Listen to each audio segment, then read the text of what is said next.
नमस्कार दोस्तों, स्वागत आपके अपने YouTube चैनल आपके अपने परिवार GK by genius Subhash sir में। हमने एक सीरीज चला रखी थी दिल्ली पुलिस के जो प्रीवियस पेपर थे उनमें जो जीएसआई इसके बारे में हम चर्चा कर रहे थे। आज जो हम नेक्स्ट चर्चा कर रहे हैं, क्योंकि पिछली वीडियो में हमने चर्चा करी थी एक पेपर के बारे में, आज जो उस पेपर के अंदर जो क्वेश्चन रहे हुए उन क्वेश्चनों के बारे में चर्चा कर रहे हैं। बड़े इंपॉर्टेंट क्वेश्चन है और मैंने सभी 7-8 जो पेपर है पेपर देखे थे, एक से ही क्या है सभी पेपर के अंदर क्वेश्चन दिए हुए हैं। तो नेक्स्ट जो आज का जो पहला क्वेश्चन रहेगा, प्रथम क्वेश्चन है, यानी किस सत्र में कांग्रेस में पहला विभाजन हुआ था।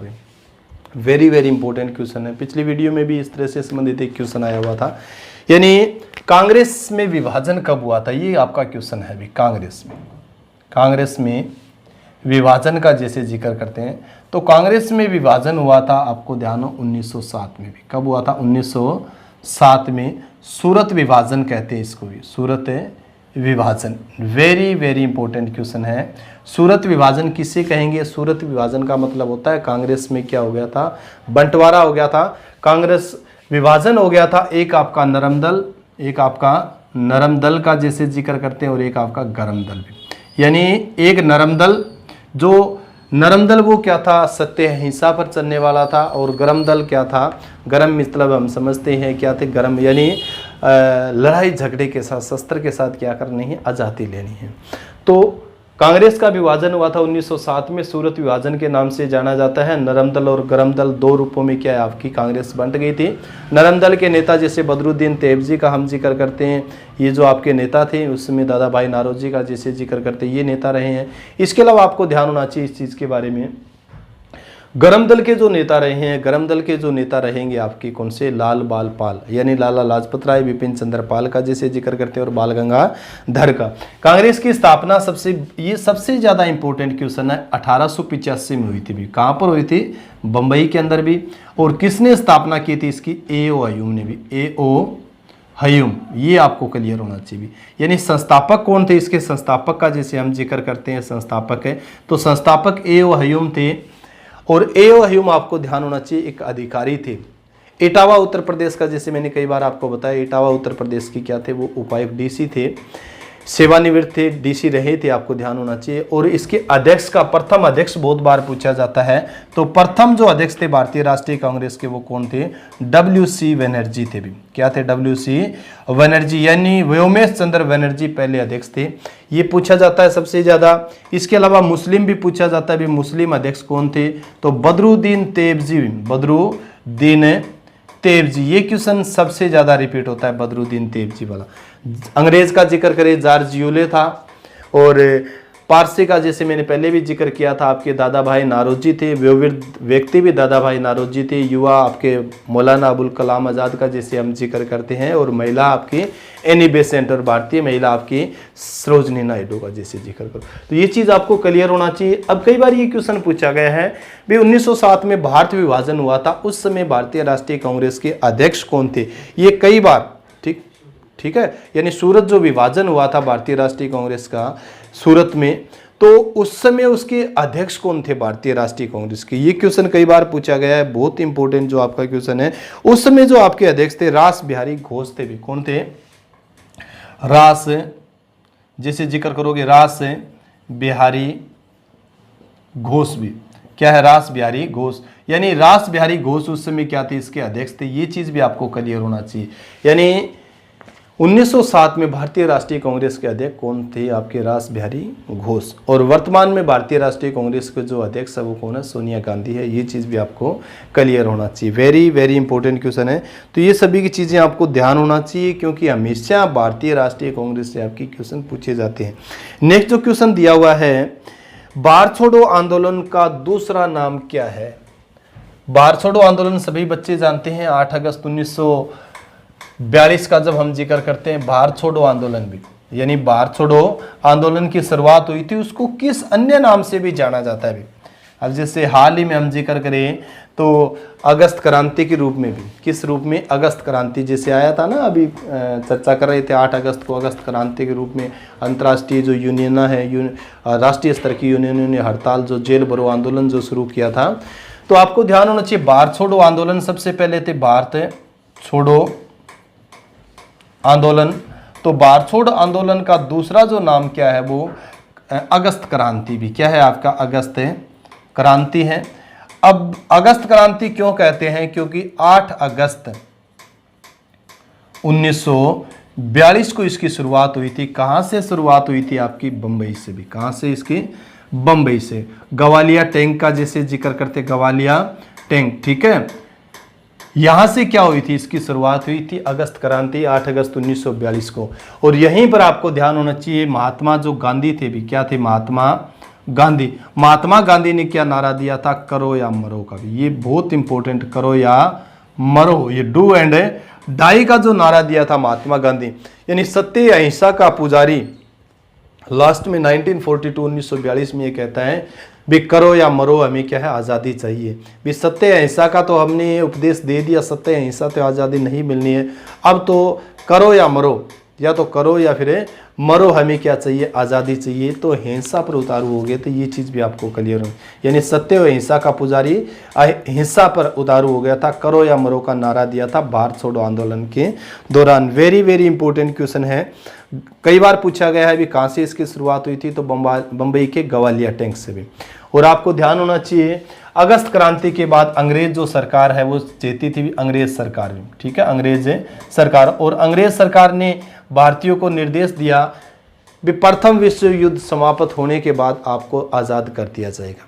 क्योंकि जब दूसरा विश्व युद्ध, यानी प्रथम विश्व युद्ध तो आपका जो था कौन सा था, प्रथम विश्व युद्ध, प्रथम विश्व युद्ध। तो प्रथम विश्व युद्ध तो आपका 1914 से 1918 का जैसे जिक्र करोगे। और दूसरा विश्व युद्ध जो आपका चला था, ये चला था 1939 से 1945 का। तो क्या अंग्रेजों ने कहा भी दूसरा विश्व युद्ध समाप्त होने के बाद आपको क्या कर दिया जाएगा, आज़ाद कर दिया जाएगा, ठीक है भी। तो ये अगस्त क्रांति के बाद, यानी भारत छोड़ो आंदोलन के बाद ये अंग्रेज सरकार चाहती थी।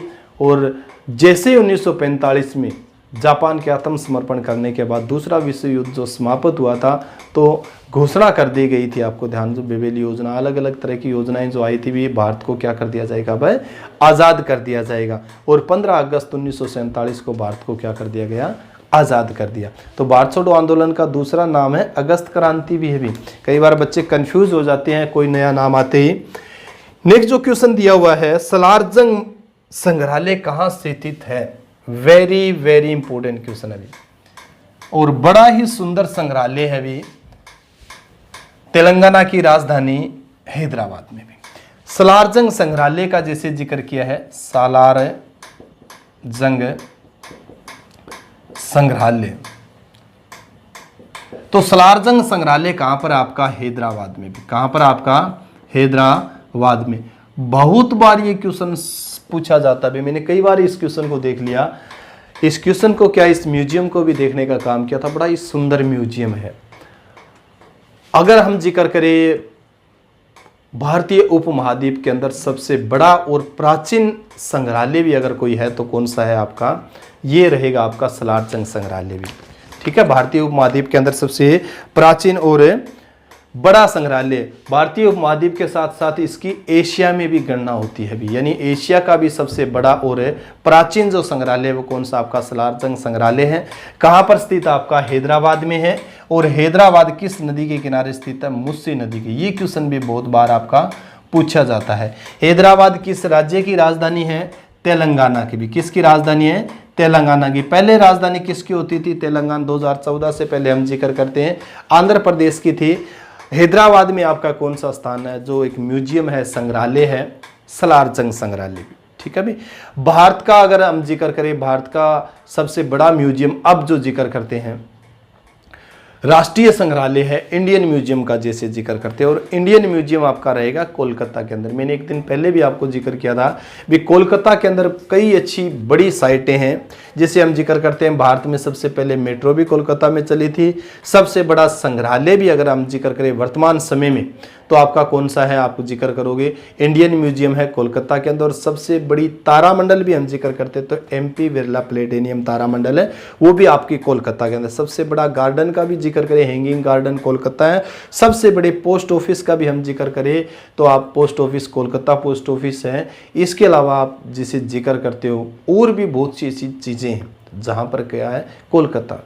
सबसे बड़ी लाइब्रेरी का जिक्र करें, नेशनल लाइब्रेरी जो भारत की है, वो भी कहाँ पर है, कोलकाता के अंदर स्थित है। तो हम जिक्र कर रहे थे सलारजंग म्यूजियम का। सलारजंग जो संग्रहालय है कहाँ पर है, हैदराबाद के अंदर है। और हैदराबाद के पास आपको ध्यान होना चाहिए गोलकुंडा का किला भी, गोलकुंडा का किला है। और इसी गोलकुंडे के किले में आपका कोहिनूर हीरा मिला था भी। क्या मिला था, कोहिनूर हीरा मिला था। ये चीज भी आपको क्लियर होना चाहिए, जो नादिर शाह बाहर से लेके चला गया था भी। नादिर शाह, ईरानी आक्रमणकारी जो नादिर शाह 1739 में जब इसने भारत पर आक्रमण किया तो ये कोहिनूर हीरा अपने साथ लेके चला गया था, जो वर्तमान में किसके पास, आपके ब्रिटेन के पास है। ये चीज भी आपको क्लियर। तख्ते ताउस भी लेके गया था, बेबदल खां द्वारा निर्मित जो तख्ते ताउस भी नादिर शाह। ये चीज भी आपको क्लियर होना चाहिए।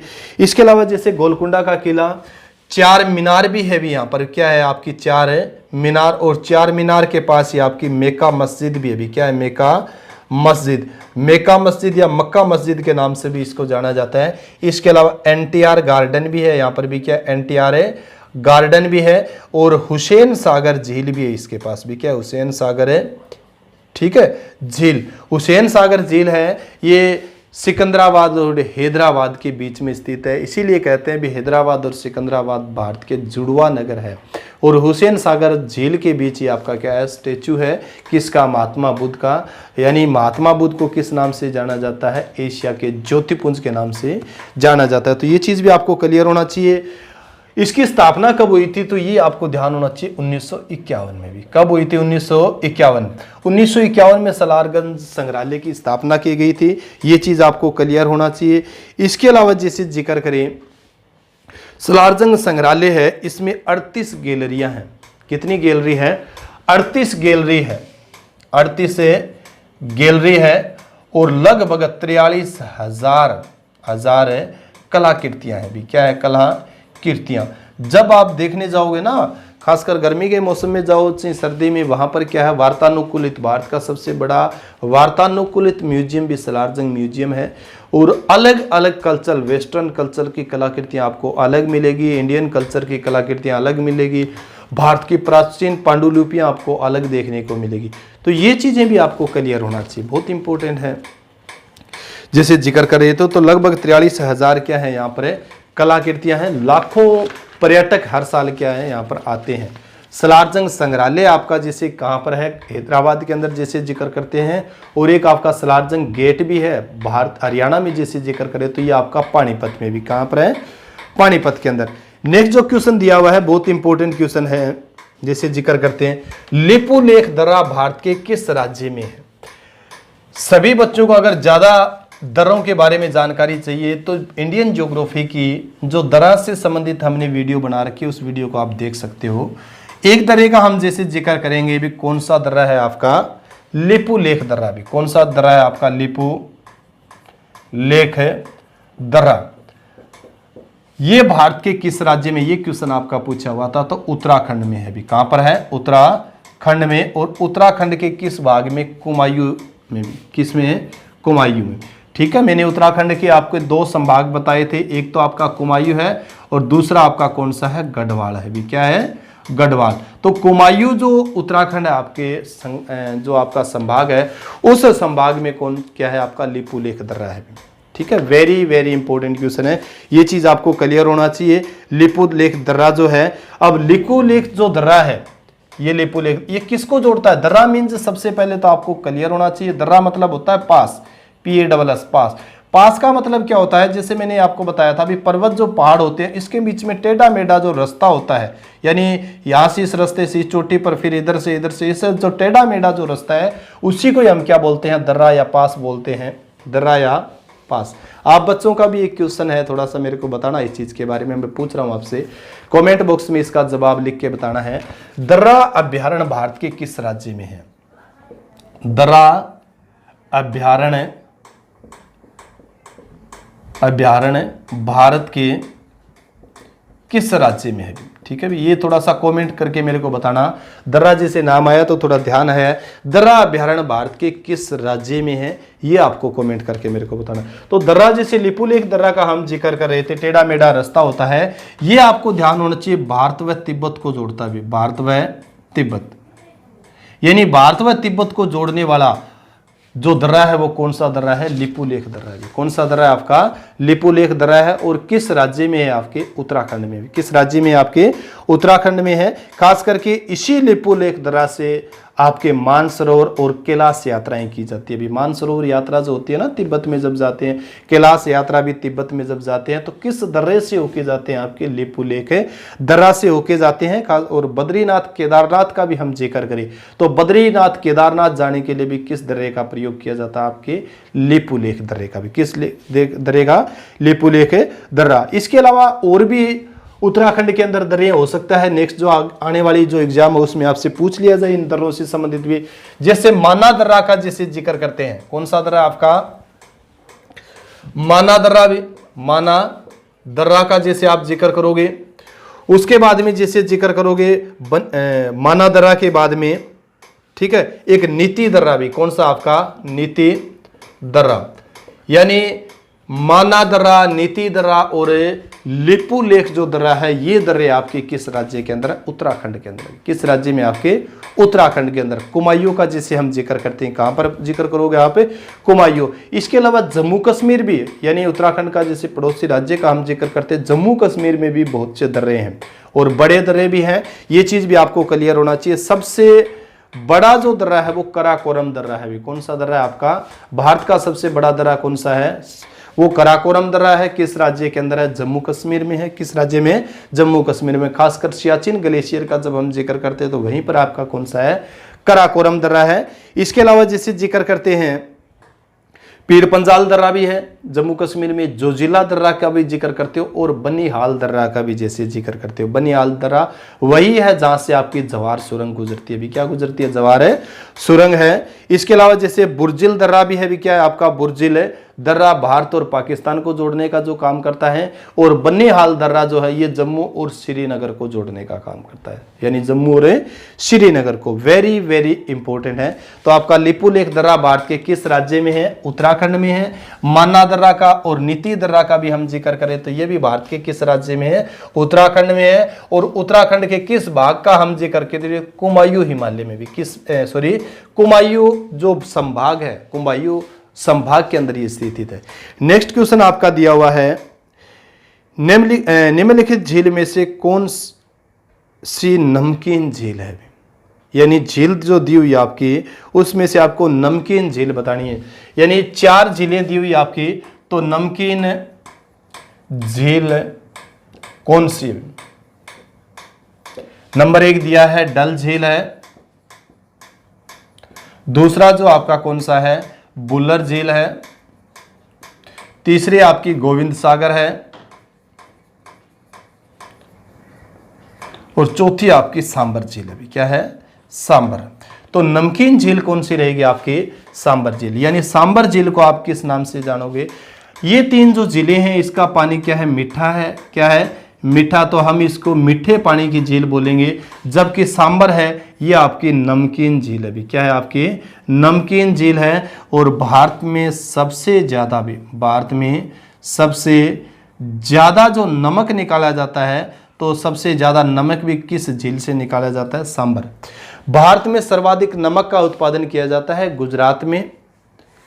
और राष्ट्रीय नमक अनुसंधान संस्थान भी आपको ध्यान होना चाहिए गुजरात में, भावनगर का जिसे जिक्र करते हैं।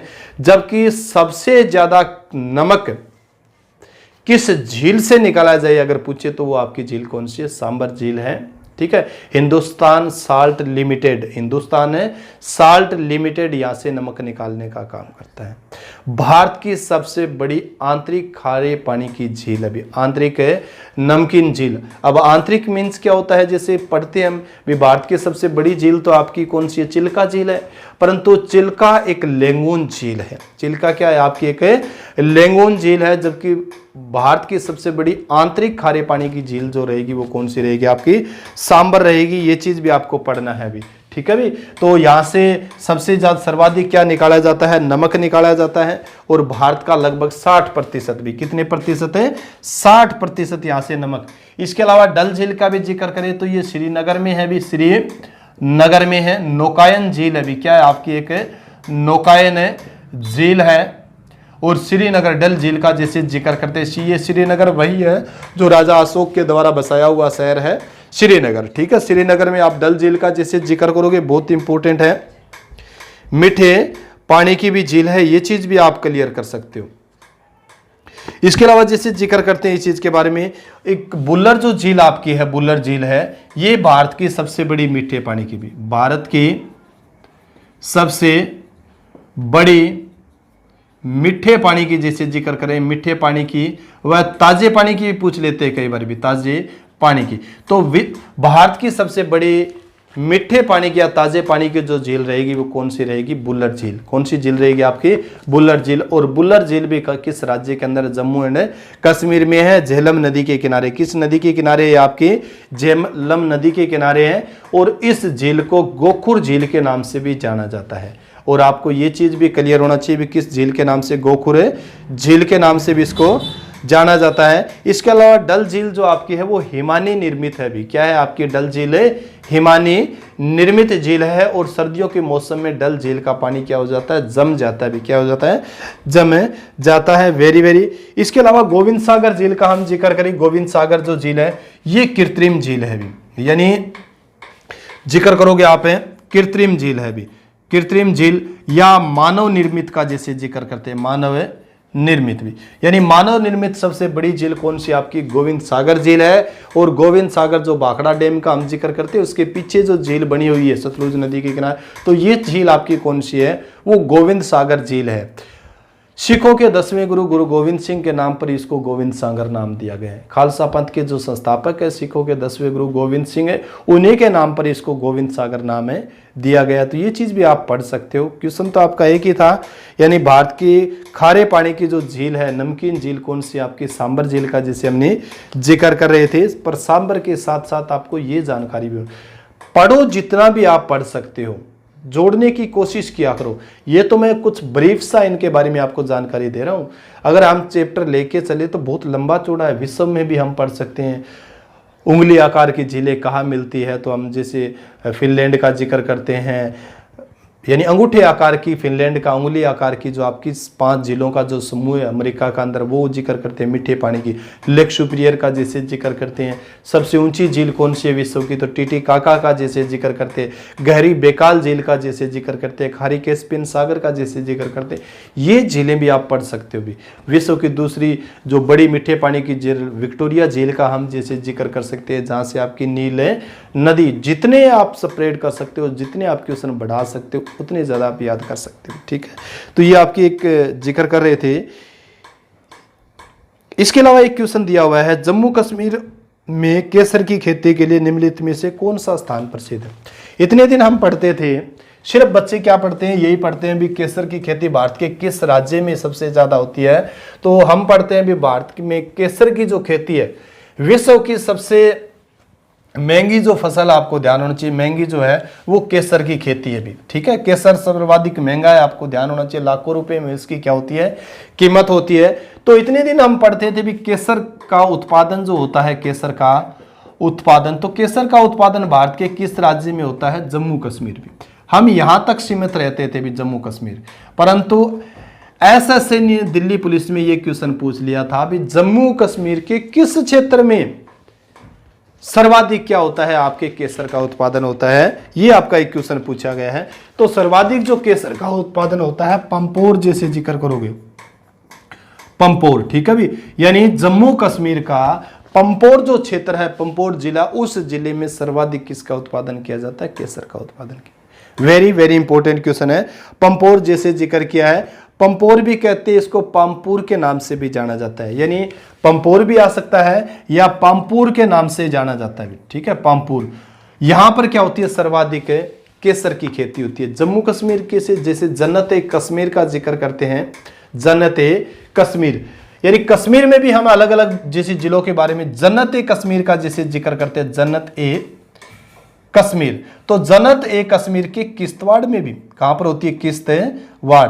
जनत ए कश्मीर के किश्तवाड़ में केसर की खेती होती है, जबकि इसने जम्मू कश्मीर के सबसे चर्चित जो स्थान है पांपोर, जहां पर केसर का सर्वाधिक उत्पादन किया जाता है केसर का।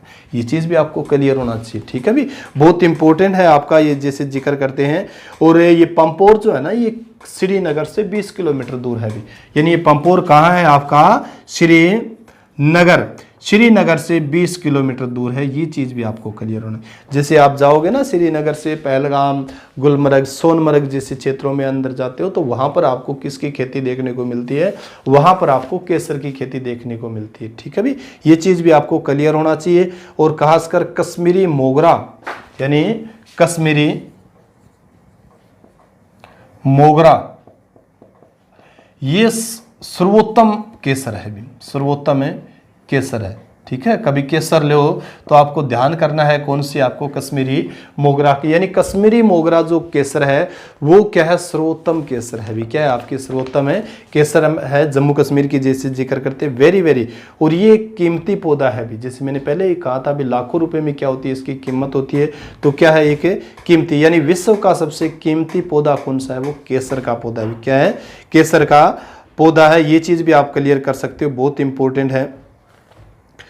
तो ये चीज आप पढ़ सकते हो, यानी जन्नत ए कश्मीर का जैसे जिक्र, कश्मीर में ही आप किश्तवाड़ या पांपोर का जैसे जिक्र कर सकते हो, बहुत इंपॉर्टेंट है। नेक्स्ट क्वेश्चन दिया हुआ है, बहुत इंपॉर्टेंट क्वेश्चन है ये भी। नेक्स्ट क्वेश्चन जो है, निम्न में से कौन सा क्षेत्र पश्चिमी विक्षोभ वर्षा के, यानी निम्न में से ऐसा कौन सा स्थान है जहां पर पश्चिमी विक्षोभ से बारिश होती है भी? 4 स्थान दिए हैं। अब सबसे पहले तो पश्चिमी विक्षोभ का जैसे जिक्र करते हैं, यानी निम्न में से कौन सा क्षेत्र पश्चिमी विक्षोभ वर्षा प्राप्त करता है, या वर्षा वहां पर होती है? केरल लिखा है, तमिलनाडु का जैसे लिखा है। पश्चिमी विक्षोभ आपको जानकारी होनी चाहिए, पश्चिमी विक्षोभ का जैसे जिक्र करते हैं, वर्षा होती है पश्चिमी विक्षोभ से। तो स्थान जिक्र किया, एक तो आपका पंजाब है, दूसरा आपका कौन सा है? केरल है, और तीसरा आपका कौन सा है? तमिलनाडु है, तमिलनाडु का जैसे जिक्र करते हैं। और चौथा ऑप्शन क्या दिया इन्होंने? चौथा ऑप्शन दिया है कर्नाटक भी। क्या दिया आपका? कर्नाटक। ये चीज आपको क्लियर होना चाहिए, बहुत इंपॉर्टेंट है। इसकी जैसे जिक्र करते हैं, ये पश्चिमी विक्षोभ होता है, ये सर्दी के मौसम में होता है भी। क्या होता है आपके? सर्दी के मौसम का जैसे जिक्र करते हैं, सर्दी के मौसम। अब सर्दी के मौसम में जब हम जिक्र करते हैं, भूमध्य जो सागर है, भूमध्य सागर का जैसे जिक्र करते हैं, और अंध महासागर के अंदर, तो भूमध्य महासागर और अंध महासागर के अंदर उठने वाला जो समुद्री तूफान है, उस तूफान से क्या होती है? उसी को हम किस नाम से जानते हैं? पश्चिमी विक्षोभ के नाम से जानते हैं। और उसी से आपके उत्तर भारत में, खासकर कहां पर बारिश होती है? उत्तर भारत में होती है। यानी पश्चिमी विक्षोभ से जो वर्षा होती है वो कहां पर होती है? उत्तर भारत। तो उत्तर भारत में कौन सा स्थान आएगा आपका? पंजाब आएगा भी। क्या आएगा आपका? पंजाब। यानी पश्चिमी विक्षोभ से उत्तर भारत में वर्षा होती है, नेपाल में बारिश होती है, पाकिस्तान के कुछ भाग में बारिश होती है। किस कारण होते हैं? भूमध्य सागर के अंदर उठने वाले जो समुद्री तूफान है, यानी ठंडी जो हवाएं, उन हवाओं के कारण यहाँ पर बारिश होती है। तो ये सर्दी के मौसम में होती हैं। और सर्दी में मौसम में किस फसल के लिए रामबाण सिद्ध होती है? ये गेहूं की फसल के लिए भी। ये क्वेश्चन कई बार पूछा गया है। यानी पश्चिमी विक्षोभ से जो वर्षा होती है वो किसके लिए उपयुक्त होती है? ये गेहूं के फसल के लिए, ठीक है भी, गेहूं की फसल के लिए उपयुक्त होती है ये चीज भी। अब पश्चिमी विक्षोभ क्या होता है? भूमध्य सागर से उठी तूफानी हवाओं को कहा जाता है भी। वही बात है, भूमध्य सागर से उठने वाली तूफानी हवाओं को हम क्या बोलते हैं? पश्चिमी विक्षोभ कहते हैं। और यही पश्चिमी विक्षोभ क्या करते हैं? उत्तर भारत में बारिश करता है। तो पंजाब में लिखेंगे भी। क्या लिखोगे आप? पंजाब। बहुत इंपॉर्टेंट है। इसके अलावा जैसे और भी ऑप्शन दे रखे हैं आपके, केरल दे रखा है। तो केरल में सबसे पहले बारिश हम पढ़ते हैं इस चीज के बारे में। ये जो केरल है, यानी 1 जून को, क्या है आपका? 1 जून को। तो सबसे पहले मानसून जो आपका आता है 1 जून को केरल में आता है भी। कहां पर आता है? केरल। यानी मानसून से दक्षिणी पश्चिमी मानसून बोलते हैं उसको। किस मानसून? यानी ग्रीष्मकालीन मानसून कहते हैं, दक्षिणी पश्चिमी मानसून कहते हैं इसको। इसकी सबसे पहली बारिश कहां पर होती है? आपकी केरल में होती है, अगर दक्षिणी पश्चिमी मानसून पूछे तो। 1 जून को ये यहाँ दस्तक दे देता है केरल के अंदर, और जैसे जैसे उत्तर भारत की ओर बढ़ता है तो 1 जुलाई से लेके 15 जुलाई के बाद ये उत्तर भारत में फैल जाता है, खास करके पंजाब हरियाणा का जब हमें जिक्र करते हैं। इसके बाद में ये फिर जो आपकी है दक्षिणी पश्चिमी मानसून, ये जून जुलाई अगस्त तक यहीं पर रहता है और सितंबर में फिर ये वापसी कर लेता है, क्योंकि हिमालय पर्वत के कारण ये ऊपर जा नहीं सकता है। और ये जो हवाएं पहले इधर चलती है ऐसे बंगाल अरब सागर से, और फिर ये ऐसे मुड़ के इधर वापस आती है। ठीक है भी, यानी पीछे मुड़ता हुआ मानसून भी कह सकते हो इसको, शीतकालीन मानसून भी कह सकते हो इसको, या आप कह सकते हो भी उत्तर दक्षिणी मानसून भी, उत्तर है दक्षिणी जैसे मानसून के रूप से। तो यह इसके द्वारा जो इस मानसून के द्वारा यानी पीछे हुए मुड़ते हुए मानसून से सर्वाधिक जो वर्षा होती है वो कहां पर होती है? तमिलनाडु के अंदर भी। ठीक है भी, तमिलनाडु, ये चीज भी आपको पढ़ना है। यानी पीछे मुड़ता हुआ जो मानसून है, जैसे ये मुड़ रहा है तो खास करके उत्तर प्रदेश का ये जो हिस्सा है, इसके अलावा ये जो छोटा नागपुर का जो पठार है, इस पठार से होते हुए यहाँ पर तमिलनाडु में सर्वाधिक क्या करता है? ये बारिश करता है। ये चीज भी आपको क्लियर होना चाहिए। कर्नाटक जो ऑप्शन दे रखा है, कर्नाटक में जो बारिश होता है वो दक्षिणी पश्चिमी मानसून से होती है। ठीक है, यानी अरब सागर में उठने वाली जो मानसून हवाएं हैं उन हवाओं से। ठीक है, ये चीज आपको क्लियर होना चाहिए। मानसून, ठीक है, ये एक अरबी भाषा का शब्द है जिसका अर्थ मौसमी शब्द से लिया गया है, ऋतु से होता है भी। क्या होता है? ऋतु से। खासकर इससे संबंधित भी हमने इंडियन ज्योग्राफी के अंदर एक वीडियो बना रखी है, यानी भारत में मानसून का आगमन और मानसून को प्रभावित करने वाले कारक, मानसून क्या होता है, जलवायु क्या होती है, जलवायु के बारे में पूरी विस्तृत हमने चर्चा की है। आप वो वीडियो भी देखने की कोशिश करना, विस्तृत जानकारी उसके अंदर मैंने दी है। तो आज की क्लास में इतना ही। नेक्स्ट क्लास में और जो क्वेश्चन आपके आएंगे उनके बारे में हम चर्चा करेंगे। अगर वीडियो पसंद आए तो ज़्यादा से ज़्यादा लाइक करें और शेयर करें। इसी के साथ सभी बच्चों को जय हिंद, जय भारत।